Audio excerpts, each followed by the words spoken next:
Good morning guys, hope you're doing okay out there. Just a little job for you today. I'm installing a new consumer unit for a customer who's got a Tesla Powerwall and solar installation happening soon. So basically they are needing an upgrade because the consumer unit's one of those old rewirable Wylex ones, which it's got the plug-in MCBs but it's still got no proper RCD protection. It's just got one of those old voltage operated RCDs on it. So I'm putting in a Hager RCBO board with an SPD, some spare circuits for the various items that are going to come with the solar and battery storage system. Probably upgrade the main tails as well. Test out the whole house, make sure everything's safe to connect to and working. So it should be a nice little job. I'm here today and probably a little bit of tomorrow as well, depending on how it goes. Got a haircut as well, as you can see, so I'm looking a little bit smarter, although I didn't shave today. But yeah, I feel like a human being again rather than a Neanderthal, because finally I could get my hair cut by a hairdresser wearing a big plastic visor, which was interesting. But yeah, I'm glad to have had a haircut, and I'm going to crack on with this job. Hopefully I'll show you around a little bit, and if you enjoy my videos, as always, hit a thumbs up and let's get into it. Alright, so in here we've got consumer unit, old, very old. Old Wylex board with the plug-in MCBs and an old voltage operated RCD. As you can see, all the cables come in along and into the top, so I'm going to probably have to take this cupboard out and put some trunking in so that everything's neatly concealed, and then run the cables into the top of the new consumer unit. So probably going to have to just rip this cupboard out. Bit of a funny one though, because there is a sink here, but it's just like a utility room. I don't think there's actually any regulations that say that a consumer unit can't be near a sink. It's just one of those things. But the tails is an interesting story. So the tails, it seems, they go down in here, along under here, and can you see them there? Running just along the back behind the cupboards. Bit of a weird place to have run them. And then you've got this funny socket here which has been just mounted on a plasterboard box. So it looks like there's a bit of DIY bodgery been going on. And then if I take you to the meter box, the glaring thing here is this. So this has been put in recently by someone who installed the hot tub, but obviously it's got no protection, which is not ideal.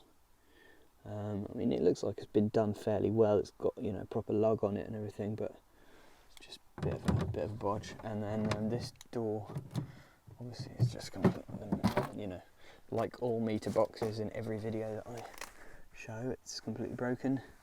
And so we've got a main fuse that looks like 60 amp. We've got 16mm tails here, and then two sets of tails. One set goes into here, which is the hot tub DB that they put in just for the hot tub, and then the other tails go in and just along next to the board. You can just see them in there. So this is the consumer unit, Hager RCBO board with an SPD, 18 usable ways. We've got 12 ways in there. One for the Powerwall, 32 amp, one for the solar, 20 amp, and one for the controls, 6 amp.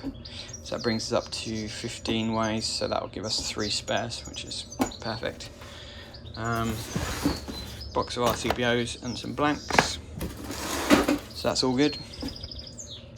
Shout out to Wylex for supplying my consumer units. They do have an awesome website called Consumer Unit World now, and they've got great deals on loads of different types of consumer units, from Hager to fuse box and everything in between. So head over to their website. I'll leave a link in the description so you can check that out.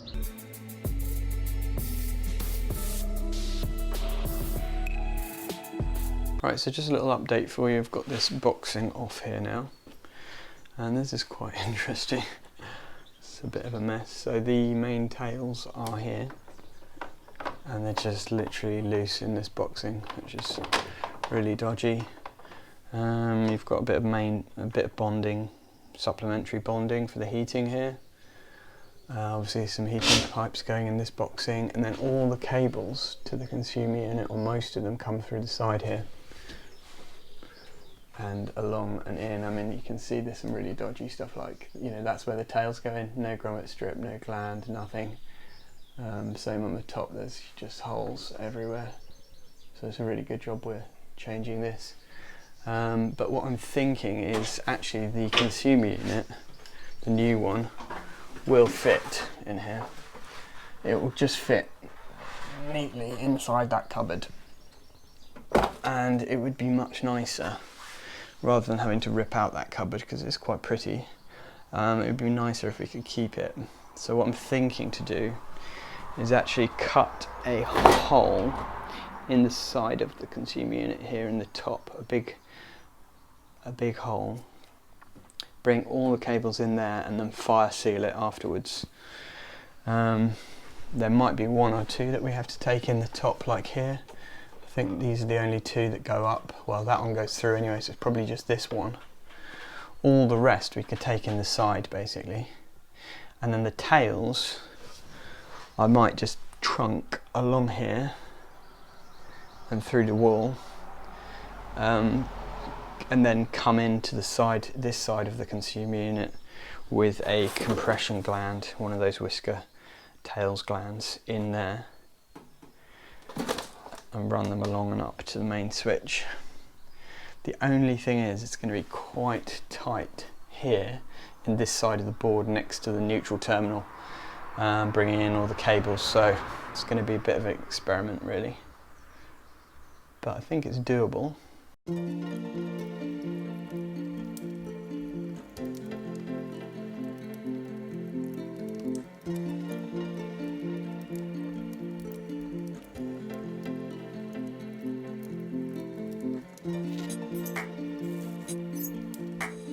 Right, so on this lighting circuit here, we've got 0.7 megohms between phase and earth and neutral and earth.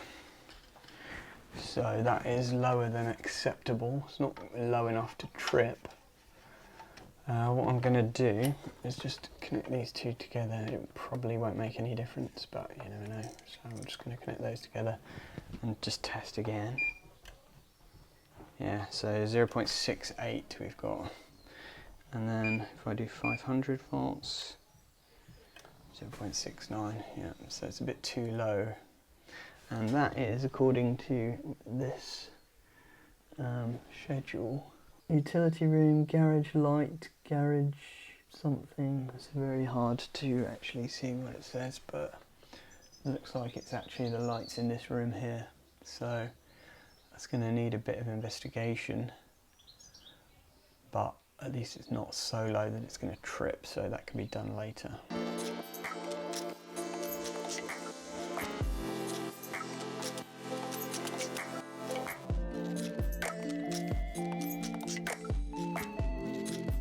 Right, so we've got quite a few of these circuits that are a bit dodgy actually. So this one, I've just got a reading of 0.04 megohms between phase and CPC, neutral and CPC, so that's very low. What I'll do is divide these two cables, because there are two circuits that have actually been wired off of it, and see if it's just one of the particular cables that's got the problem. And at least we can narrow it down. Had a low reading on one of the socket circuits as well, but it's hard to know with those whether they are just, you know, stuff plugged in. I need to go around and unplug everything really. Okay, so that one's clear, but that one's 0.1, 0.09 megohms. That one's clear. That one 0.05 megohms. So this is the offending cable. So I'll just twist those together. This circuit says it's got, it's impossible to read really, sitting room possibly. No, I think it's one of the blank ones actually. Yeah, this one's a sitting room. So who knows what that does? Some kind of lights, outside lights or something probably. Needs more investigation. So the good thing about this is I have got fairly decent ring continuity readings so far. So I'm going to just do these two now and see how they're looking. It's quite a few rings actually, it's like 4 ring circuits. Okay, good, 0.36. And will be this one, these two. 0.36. CPCs are all twisted together, of course. So I've got to try and untwist them in order to get my reading on the CPC.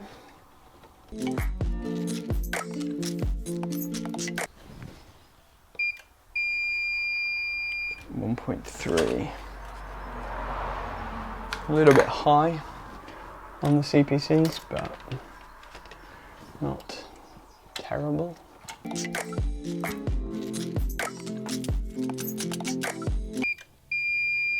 0.31.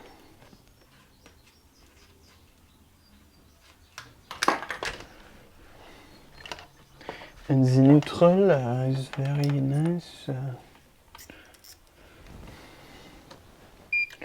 0.29, it's nice. CPC.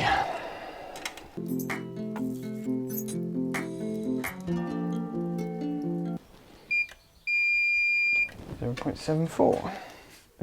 There's some low readings on there, but it's not the end of the world. And as we're fitting RCBOs, even if one circuit trips because it's got a low reading, like these lights for example, it's not going to be the end of the world because it's just lights and we can figure out what's not working and narrow it down. So I think I'm just going to go ahead with the board change now, get it done, and then most of the circuits will be fine, and we'll do a bit of further investigation on the ones that have got a little bit dodgy readings. Now, as you know, everyone has different labelling systems. Some of you guys like those little cable marker things, which are lovely and very expensive. Bit fiddly. What I do when I'm ripping out a board is I literally just tape, I put white tape on and I label the cables with a number from the previous board. I always take a picture beforehand so I know the layout of the previous board, and then that number tells me exactly which circuit those cables were on and therefore what rating they were set at previously. So that's all I do, just a bit of tape.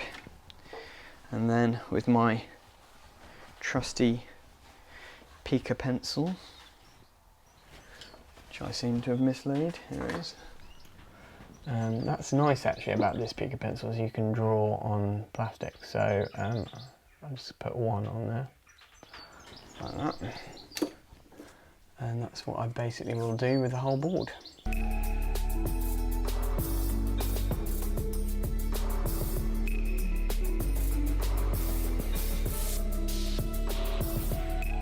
Right, so everything's labelled up now. All the numbering is done on all the cables, so I know which circuit they were previously connected to. So now I'm going to take this out, take the tails out, dismount the board, and then just start straightening up all the cables and planning the mounting of the new board.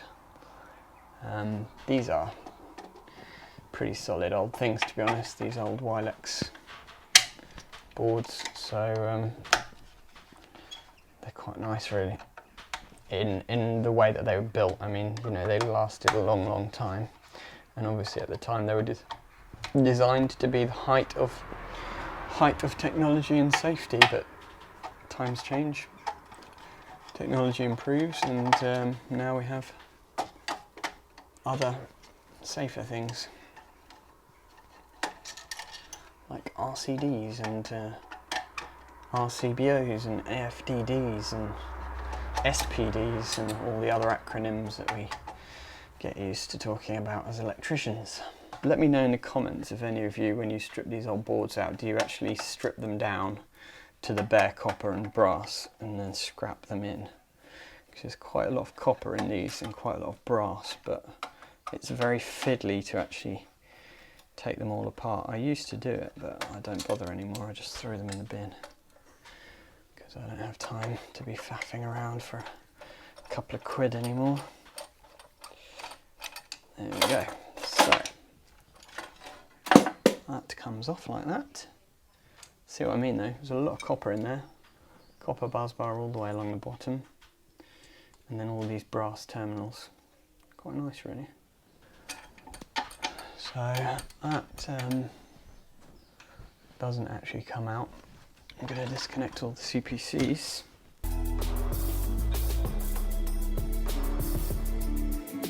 Now I think I'm just going to have to take these cables out one at a time really.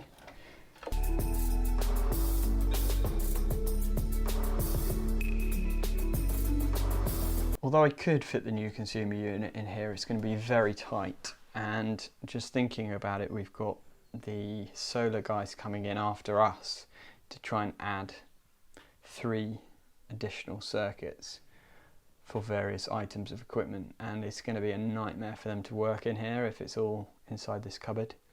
So for that reason I think I'm going to actually just remove the cupboard, and then they've got a bit more space to work to get new cables in if needed, and it will make it a little bit easier for me to fit the cable as well. I can put trunking along the top and run everything in the top, and that'll be a bit neater and tidier probably eventually.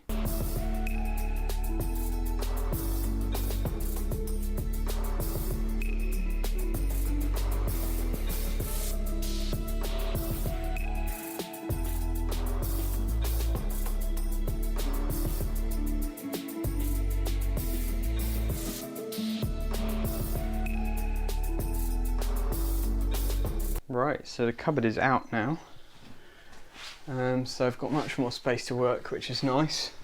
It actually came out pretty easily, so I'm pleased about that. Obviously you've got a whole mess of cables here, so what I'm going to do is run a 100 by 100 trunking across the top that those cables will go into, and then drop in to the knockouts in the top of the consumer unit. So that should keep everything fairly neat and tidy. And then for these tails, it's a difficult one really. Obviously the way they're run now, they're way more than 3 meters, so that's no good. I could shorten the run and it will be just about 3 meters. If I go that way down into the meter box outside, it's about 3 meters, maybe plus or minus 50 centimeters. Or I could run an armoured cable, which I think would be nicer. Run it, you know, same kind of route along here, out, down into the meter box outside, but then it would need a switch fuse to protect it. And I'm kind of tempted to do that because I think that meter box needs replacing anyway. Let me know in the comments what you would do. I've taken this off now. I've disconnected it from the Henley block, so that's all dead. This is the route that they've run the tails in. They've run down there, just completely slung in, and then they've run them in along here in the bottom of this cupboard all the way along. There's nothing wrong with running them here, but they just should be like properly clipped up at least, or mechanically protected in some way. They run through there and then through the wall to the other side. Just the best route really. I can't do a 25mm 3-core armoured because there's no way that I'll get a new switch fuse in there and be able to terminate it in and stuff. So tails is the way I'm going to do it. I'm going to run out of that Henley block there, leave a bit of slack in the box so that they can change the box later on and they'll have enough room. Out of the bottom, up, through the wall, there, along, behind these cupboards, through the worktop, and then just run it up in some trunking up into the board, and that will be nice and neat then. So yes, not really an easy route, but it's about the best I can do, I think.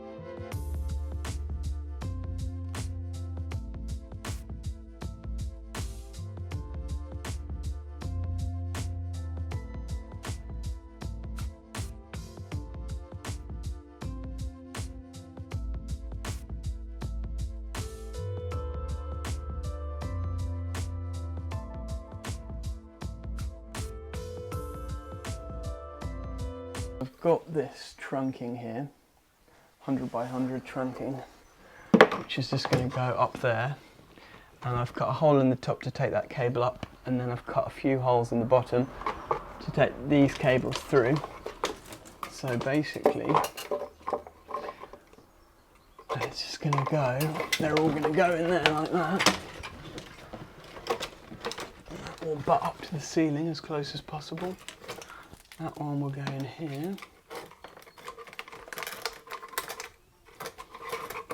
This one I might have to actually cut and join it inside the trunking. It's just a 3-core, probably for a bit of two-way switching or something.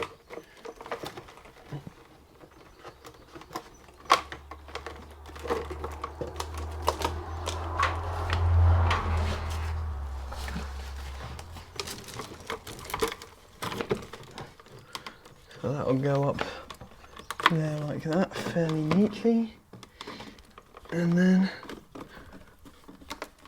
all these cables will come through into the DB. Not bad.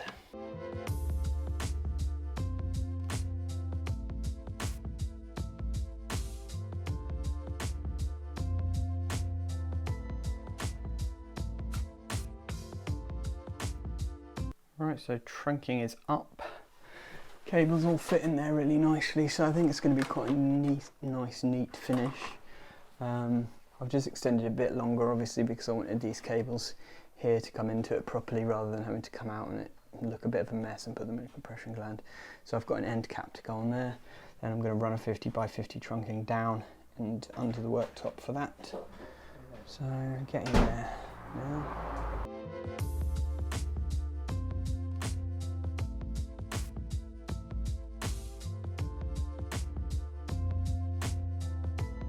Cables are sort of dressed in with the earths are all done.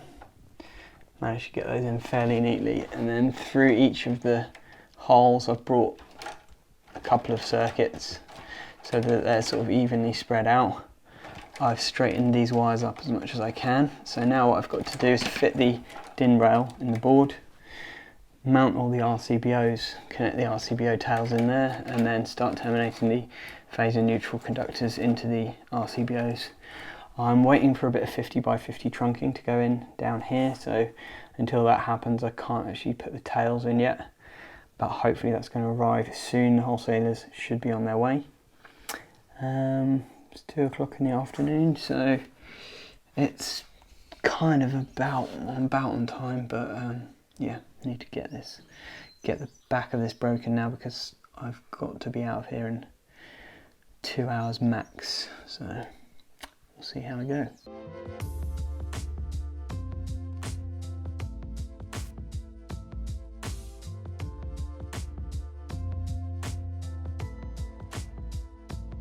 Okay, so we're getting there now. Let me show you. Quite happy with the result. I managed to get it nice and neat. I didn't space the breakers out. I know that I talked about doing that on one of my previous videos, leaving gaps, but in this situation I just couldn't really do it, so it is what it is. But up here I've just got to do wire goes to connect those two back together because that's that cable I cut. Everything's gone in fairly neatly into the trunking, so all I'm doing now is waiting for my tails trunking, 50 by 50 trunking to go in there. Should be arriving any moment, and then I can put those tails in and then start livening everything up. So we are getting there now.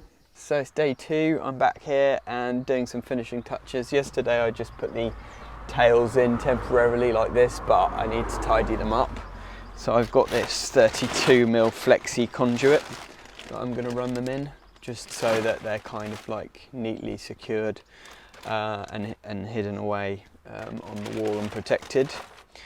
Also I've got this earth pit for the earth rod pit to go in, so this at the moment it's just unprotected, it's not ideal, so I'm going to put the earth rod pit over that, protect that, This cupboard is a complete mess, so I've asked the customer to contact UK Power Networks and they're going to probably arrange for a new cabinet to be put in, but for the moment I'll just connect the tails into this Henley block, sort everything out as neatly as I can, and then the final sorting out will be done when UK Power Networks come and change the box over. I've got to remove these old tails as well, so I'll pull those out. There is some rodent damage in the corner, so I'll show you that in a sec. And then I'm just going to do some final testing in the house to make sure that everything's working correctly, everything's properly earthed and safe and all that, and then we'll be good to go. So this is the rodent damage on the tails. I don't know if you can see that, but it's been chewed basically. The live has obviously been taped up, the neutral hasn't, and there is exposed copper there. Obviously these are the old ones that I've disconnected and removed now, so I'm just going to pull those out, but pretty dodgy. And this is all, you know, been chewed by rats and all sorts of horribleness. And then this board is just completely like flaking away, and the whole thing is in really bad condition, to be honest, so needs replacing. Right, well that's looking a bit better. So I've got everything in this flexi conduit now, going down with these metal clips down into the bottom. Got the earth pit in, so that's all good. These little earth rod pits are brilliant. They're so easy to fit and they just look so nice and neat, and they protect everything. Obviously in here it's not perfect because these ideally need to be secured, but I can't really secure them to the backboard because it's completely rotten, so I'm just going to cable tie it like that for the moment, and then that'll kind of hold it in place, and then when the DNO comes in to replace the meter box we can sort it all out properly. But I'm quite pleased with this 32mm flexi conduit. That does the trick for 25mm tails and 2 earthing conductors of 16mm and a 10mm for the bonding, so quite a nice little solution that, really, just to kind of protect them and make them look a little bit neater as well. So all done, got there in the end, and it's quite a nice result. So we've got this lovely new Hager board, everything's labelled up, tested out. There were a few little issues around the house that I've got to come back and fix at some point, but in general the wiring was pretty good. And I've just done like fire sealant all around the edges and everything. It just neatens it up and it makes it look kind of pucker.